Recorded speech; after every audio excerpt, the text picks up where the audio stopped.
Hello,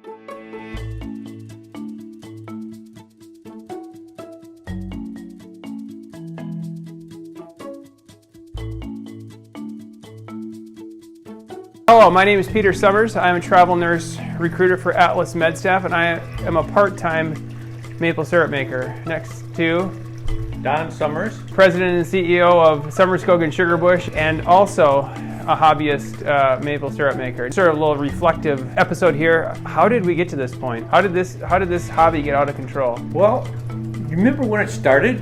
Back in the early 90s when we bought this property, there was that little cabin. You wanted to move out to the country. You bought 17 acres of trees. We didn't even know how to tell a different tree. No, I couldn't tell an oak from a maple. No, except no. by the leaves. So we had somebody tell us how to tell what a maple tree was. Yep. And Did we know anything about maple syrup making? No, the only thing we found was that shoebox, and it had those little spiles and a drill bit in and a hand brace.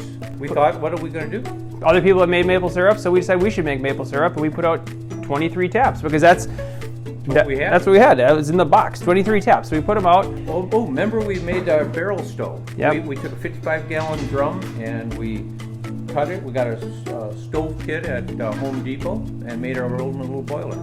So the first year we made 8 gallons of syrup from 23 taps. That was clearly not enough tapping. So the next year we put out 200. We had a bigger flat pan, and that worked. We were still boiling outside. Yep, and we put a little tarp outside so in case it rained, Yep. we'd stay dry. Did that for 2 years. Yep. So that would have been, I was in 10th grade. Then we decided in '95 we'd build this sugar shack. So we built, yep. Remember you and I flew out to Vermont and we did a road trip out there and And looked at all the other sugar shacks, because there aren't very many sugar shacks in Minnesota. You can't look at those. So we got what we call a continuous flow evaporator. You toss wood in it. The sap always comes in one spot. You always draw it off in the same spot. Because we had a new evaporator, we needed more taps, right? Yep, we had to go higher because we were boiling really fast. We went to 400, I think. I think about 400 taps. And we're still doing it on bags and Bags. buckets and hauling. But then we realized we could have even more taps. The neighbor had trees. Yeah. So we put out, I think, up to 700 bags. I think that was our high point for bags, was 700 bags. But then we needed a bigger evaporator.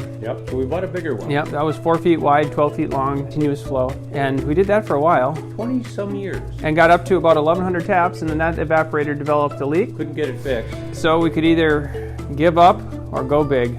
I can't see another way. There's no way, you just can't give up. You just can't give up. So we switched from the wood to the propane evaporator. Propane it's far easier, it's safer, it's cleaner, and importantly, the syrup tastes better. Yep. All we need to do is probably just find more trees. It asks you, do you really want to do this? I think we do. 15 minutes, it'll be boiling. Easy as that. Cooking with gas now.